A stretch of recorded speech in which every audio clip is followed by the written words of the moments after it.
মানুষ, তার চলার ক্ষমতা আছে, সে অনুভূতি অনুভব করে, সে ভালো মন্দ বুঝতে পারে। মানুষ যখন অসুস্থ হয়ে পড়ে সে তার চিকিৎসার জন্য চিকিৎসককে শরণাপন্ন হয়, সে হসপিটালে যায়, চিকিৎসা নিয়ে থাকে। কিন্তু এই মহাবিশ্বে প্রাণী জগতের প্রাণীরা তারা অসুস্থ হলেও চিকিৎসা নিতে পারে না। এর মধ্যে কিছু মানুষ রয়েছে বা চিকিৎসক অথবা বিজ্ঞানী রয়েছে, তারা প্রাণীদেরকে ভালোবেসে থাকে এবং তাদেরকে চিকিৎসা দিয়ে থাকে।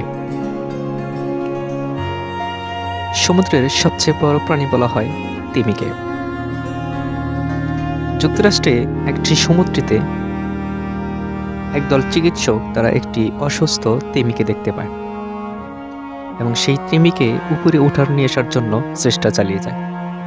এক সময় তারা সফলতার সাথে সেই তিমিকে উপরে উঠিয়ে ড্রেসিংয়ের মাধ্যমে পরিষ্কার পরিপাটি করে তাদেরকে চিকিৎসা দিয়ে থাকেন। অসুস্থ সেই তিমিকে উপরে উঠে নিয়ে এসে পরিষ্কার করে চিকিৎসা শেষে সেই বিজ্ঞানীগুলো বা সেই চিকিৎসকগুলো আবার সেই নীলতিমিকে পানির মধ্যে ছেড়ে দেন এবং সে স্বাচ্ছন্দ্যে সমুদ্রে চলে যায়। যুক্তরাষ্ট্রের এই চিকিৎসকদের মতো যদি বিশ্বে আনাচে কানাচে এরকম চিকিৎসক তারা প্রাণীদেরকে চিকিৎসার মাধ্যমে ছেড়ে দিয়ে থাকে, তাহলে বিশ্বজগতে প্রাণীর অভাব দেখা দেবে না।